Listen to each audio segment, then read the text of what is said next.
Today we are getting ready to get set go all-inclusive. Travel writer Heather Greenwood Davis joins us now with some of her favorites. And all-inclusives, you know, were a thing years ago, and then they kind of fell out of favor. Yeah, and for all the reasons that people are going to think of, right? Big, bland buffets, overpopulated pools, you can't access the things you want to access.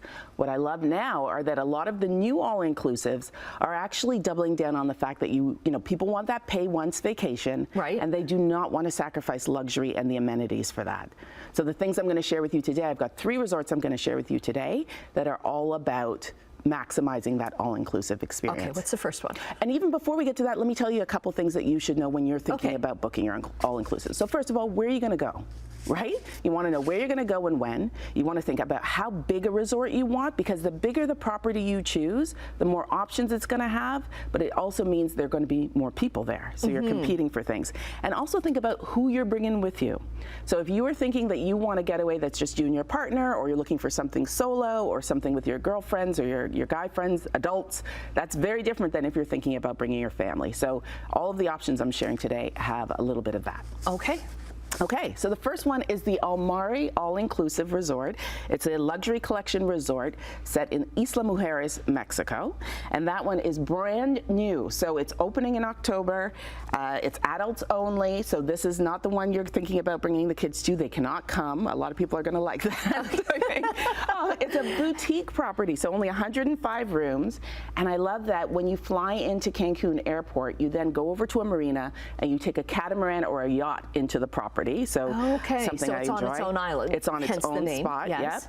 Yep. Some of the all-inclusive parts of it I like, private yoga sessions. Like, that's something I haven't seen before. Okay. And they have 4 restaurants. They're all a la carte. So no buffet restaurants at this place.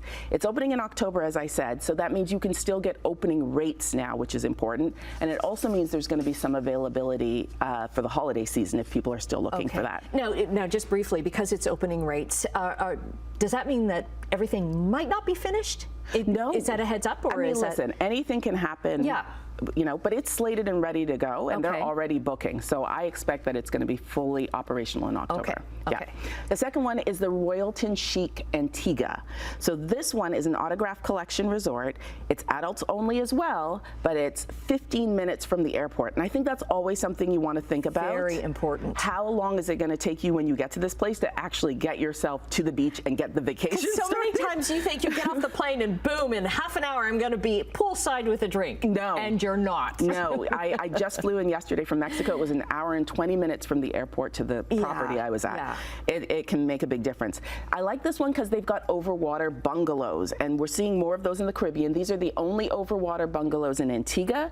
Antigua is actually south of Anguilla and north of Dominica, so that gives you a sense of where it is. And those overwater bungalows are going to give you that Tahitian vibe. You know, everybody likes that romantic. And quiet, right? Yes, because you're on your own. You don't get the price tag, you don't get the airfare cost that would come with going to Tahiti. So this one's a little bigger, 235 suites. There are 12 of those bungalows, and those bungalows all have the extras included. So now we're talking about butlers, we're talking about infinity plunge pools. They've got a mixologist that will come out and make some drinks for you on your terrace. You know, like we're talking. Why would you leave? Laundry is included. I mean, that's a huge thing. Yeah. Now, are butlers are they kind of like becoming a standard almost? They are in some of these luxury properties. Okay. So the idea, and you've got to decide for yourself how you feel about the butler experience. Do you want somebody in your room? Yeah. Well, I mean, it's great at properties that need a reservation. This next one I'm going to tell you about, all the restaurants are reservation free. So then you're like, oh, do I need a butler? Yeah, I don't know. All right. What is the third one? Third one is the Royalton Splash Punta Cana. So finally a spot for families. This is also an autograph collection resort. This one is absolutely for families. 7 slides. It's all water parks. 7 water slides. That's for me. I love me a water park. And a net. 7 water slides, a wave pool, a splash pad. They've got a kids club. They've got a teens club. You can see it's absolutely stunning. This one's 25 minutes from the airport, so still pretty doable. And like I said, that reservation-free dining. There's nothing worse than when the whole family is hangry and you can't get into the spot that you want to get into. So that's important. Last thing I would say about all of these is, and just a general reminder, is that use your loyalty rewards when you can, right? They are your friend. You're going to earn them and you want to use them. Marriott Bonvoy actually is a travel rewards program that has a bunch of benefits. So in addition to being able to use them for stays and to make sure that you're able to stay at new properties, you can also use them for events, for concerts, for all kinds of things. So what you're doing is actually adding value to any vacation you plan, and that's a good thing. Okay, and just quickly, what should you budget if you've never been to an all-inclusive before? It's going to vary. It's absolutely going to vary based on whether you're choosing a luxury resort, are you choosing something, because a lot of people like some of those older resorts that have more, and they're going to cost a little less probably, but are you going to be inconvenienced because you're not getting all of the things you want? So it's going to change. Follow you on social media, then you've got great advice as we get set go all inclusive.